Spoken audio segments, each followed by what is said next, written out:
Trump has promised not just to close the border, which I think everyone can now acknowledge after the election has become extremely chaotic and dangerous, but he's promised to deport something like 11 million people.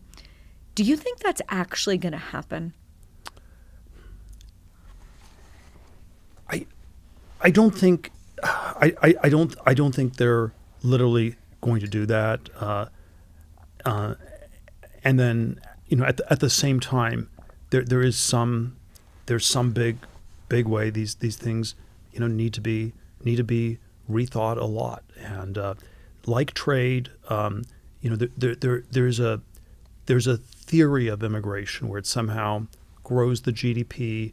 It's grown the economy. And I always think one of the differences in immigration debates between Europe and the U.S. is in Europe, immigration is mainly a cultural issue. And you end up with a lot of immigrants who maybe don't share European cultural values, and then Europe's societies are bad at culturally assimilating these people. And there sort of are a set of cultural challenges with immigration. I think the U.S. is still pretty good at assimilating people culturally, even with a lot of the ways our public schools and other institutions aren't working as well as they used to. But I think the challenges with immigration are more of an economic nature in the U.S. and that even though there are ways that immigrants can grow the pie, it also has these effects of creating incredible skews, incredible winner-loser dynamics in the U.S. And I go through all these different variations of it. I myself am an immigrant. My parents. I was born in Germany. We immigrated to the U.S. in 1968, sort of the craziest year ever. People thought my parents were out of their mind to leave Germany and come to the U.S. The 1968, the year the country was self-destructing, and I'm, very fortunate they did, and so I can't be sort of a categorical anti-immigrant person, or at least it would be sort of weird pulling the ladder up behind me type of dynamic.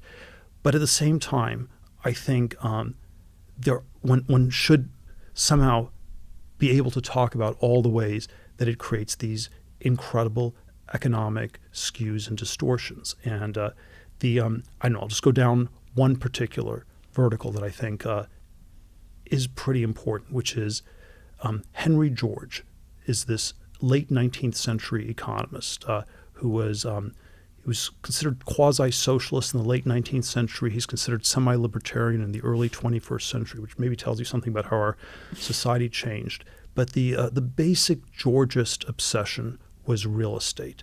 And it was, if you weren't really careful, you would get runaway real estate prices. And the people who owned the real estate would make all the gains in a society, because there's something extremely inelastic about real estate, especially if you have strict zoning laws or things like this. The dynamic ends up being that you add 10% to the population in a city, and maybe the house prices go up 50%, and maybe people's salaries go up, but they don't go up by 50%. And so the GDP grows, but it's a giant windfall to the boomer homeowners and to the landlords, and it's a massive hit to the lower middle class and to young people who can never get on the housing ladder.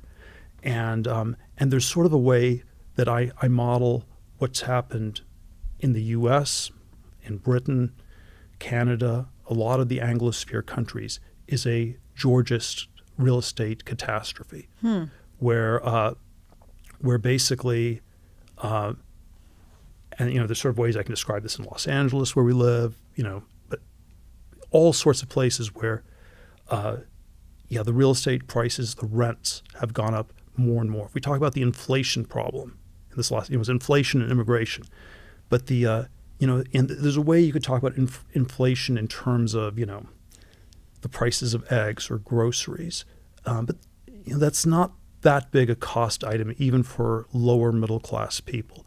The really big cost item is the rent, And I think in some ways Trump and J.D. Vance did manage to shift the conversation a little bit to this real estate problem. And again, I don't want to blame it all on immigration, but if you just add more people to the mix, and you're not allowed to build new houses because of zoning laws, or it's too expensive, or it's too regulated and restricted, then the prices go up a lot, and it's this incredible wealth transfer from the young and the lower middle class to the upper middle class and the landlords and the old. And there are reasons you might not want to do that.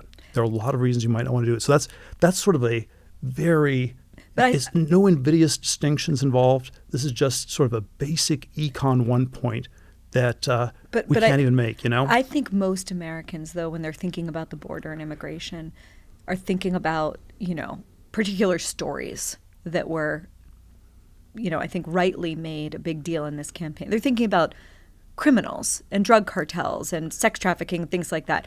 They are not thinking, I don't think, we should deport the Mexican, grandmother living in West Hollywood or whatever. And is that what we're going to see? Well, I would say that the incredibly open border has put an incredible stress on the social fabric in a lot of ways. And yeah, there's definitely the fentanyl crisis. There are, the narco drug gangs. There are all these sort of crazy extreme stories that shouldn't happen at all, and that tells you something's very off. But then I think there's also a general version where, I don't even know what the numbers are, but you have a Los Angeles public high school system in which you have to teach in 30 different languages or something like that, and in which, the public schools aren't working, and then the amount people have to spend on rent in these places is so much higher than it was 30, 40, 50 years ago as a percent of income. And that's a stress on immigrants. It's a stress on the people they're competing with directly. This is a sense in which, if you say that the immigrants, let's say, I don't know, lower middle class Mexican immigrants are competing with lower middle class Mexican people in LA, then as an economic matter, those are the people who should be the most anti-it. If we go with identity politics, they should say, well, we want more Mexicans. Right. But if you actually think of it in Econ 1 terms, maybe you don't want more people competing for your, 2-bedroom apartment and driving up the rent even more, or even more people crowding in and, paying money to the landlord. If you're a Bangladeshi Uber driver in New York City, do you want a lot more Bangladeshis? This is always the point I make about cloning, where we can have all sorts of ethical debates about cloning, but the Econ 1 intuition is if we came along with 100 clones of Barry Weiss with competing talk shows, you might say, well, I can't, we can debate the ethics of this, but we should be talking about the economics. And you would be right to say, I'm kind of nervous about the economics of that. Ban cloning. Trump. Well, I'm just saying we should at least be able to talk about the economics.